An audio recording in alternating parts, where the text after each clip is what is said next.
Hi guys, good morning. ഇന്നത്തെ തിരുവചനം ഹെബ്രായർ 4:12. ദൈവത്തിൻ്റെ വചനം സജീവവും ഊർജ്ജസ്വലവുമാണ്, ഇരുതല വാളിനേക്കാൾ മൂർച്ചയേറിയതും, ആത്മാവിലും ചേതനയിലും സന്ധിബന്ധങ്ങളിലും മജ്ജയിലും തുളച്ചു കയറി ഹൃദയത്തിൻ്റെ വിചാരങ്ങളെയും നിയോഗങ്ങളെയും വിവേചിക്കുന്നതുമാണ്. ബൈബിളിലെ ശക്തമായ ഒരു വചനമാണിത്. കാരണം വചനം വാൾ പോലെയാണ്, അതും ഇരുതല വാൾ പോലെ.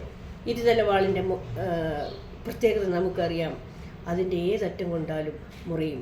സ്നേഹമുള്ളവരെ, ഓരോ ധ്യാന കേന്ദ്രങ്ങളിലും ഓരോ കൺവെൻഷൻ സെൻറ്ററുകളിലും ഈ ദൈവവചനമാണ് മനുഷ്യരുടെ ഹൃദയങ്ങളെ തുളച്ച് കയറി അവർക്ക് അനുഭവവേദ്യമായി മാറുന്നത്.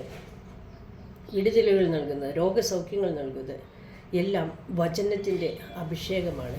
കാരണം വചനം അത്രമാത്രം സജീവമാണ്, ജീവനുള്ള വചനമാണ്. അത് മനുഷ്യ ഹൃദയങ്ങളെ ഭേദിച്ച് അതുപോലെ മാംസത്തിലും മജ്ജയിലും തുളച്ചു കയറി രോഗസൗഖ്യങ്ങൾ നൽകുന്നതും എല്ലാമാണ്. അപ്പോൾ ദൈവവചനത്തെക്കാൾ ശക്തമായി വേറൊന്ന് ഈ പ്രപഞ്ചത്തിലില്ല.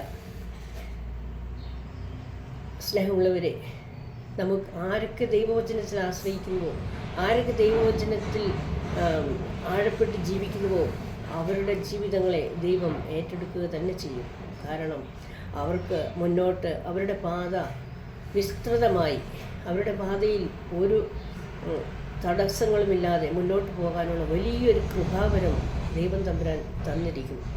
കാരണം വചനത്തിൽ അധിഷ്ഠിതമായ ജീവിതം നയിക്കുന്ന വളരെ എക്സ്പീരിയൻസ് ചെയ്ത ആളായതുകൊണ്ടാണ് ഞാൻ നിങ്ങളോട് ഇത് വളരെ ശക്തമായും വ്യക്തമായും പറയുന്നത്. കാരണം നാം എന്തൊക്കെ നേടിയാലും വചനത്തിൽ ആശ്രയിക്കണം. മത്തായി ശ്ലീഹ 16-ാം അധ്യായം 26-ാം വാക്യത്തിൽ പറയുന്നുണ്ട്, ഒരുവൻ ലോകം മുഴുവൻ നേടിയാലും അവൻ്റെ ആത്മാവ് നഷ്ടപ്പെട്ടാൽ എന്തു പ്രയോജനം? ഒരുവൻ തൻ്റെ ആത്മാവിന് പകരമായി എന്തു നൽകും? നമുക്ക് ആത്മാവിൻ്റെ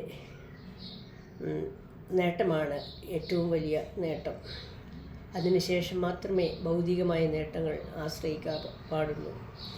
സ്നേഹമുള്ളവരെ, ഈ വചനം കേൾക്കുന്ന ഓരോ വ്യക്തികളിലും വചനത്തിൻ്റെ വലിയ അഭിഷേകം നിറയട്ടെ, വചനത്തിൻ്റെ ശക്തി നിറയട്ടെ. ഹൃദയ വിചാരങ്ങളെ, നിയോഗങ്ങളെ വിവേചിക്കാൻ തക്കവണ്ണം വചനം നിങ്ങളിൽ പ്രവർത്തിക്കട്ടെ എന്ന് ഞാൻ പ്രാർത്ഥിക്കുകയാണ്. ഓരോ ദിവസവും വചനം പങ്കുവയ്ക്കുവാനായി ദൈവം തന്ന ഈ വലിയ കൃപാവരത്തിന് എത്ര നന്ദി പറഞ്ഞാലും മതിയാകില്ല സഹോദരങ്ങളെ. കാരണം വചനം സജീവമാണ്, ഊർജ്ജസ്വലമാണ്. നമുക്ക് ജീവൻ തരുന്നതും ഊർജം തരുന്നതും വചനമാണ്. വിശ്വസിക്കുക, വചനത്തിൽ ആശ്രയിക്കുക, നമ്മുടെ ജീവിതം മനോഹരമായി തീരും. യാതൊരു സംശയമില്ലാത്തൊരു കാര്യമാണിത്.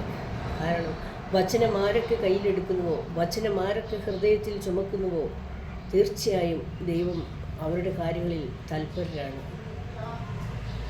ദൈവനാമത്തിൽ എല്ലാവർക്കും മഹത്വം നേർന്നുകൊണ്ട് ഈ വചനത്തിൻ്റെ അഭിഷേകം ഈ വചനം കേൾക്കുന്ന ഓരോ വ്യക്തികളിലേക്കും കത്തിപ്പടരട്ടെ എന്ന് ആശംസിച്ചുകൊണ്ട്, എല്ലാവർക്കും നല്ലൊരു ദിവസം ആശംസിച്ചുകൊണ്ട്, നിങ്ങളുടെ Elsy Jose. Thank you. Have a nice day.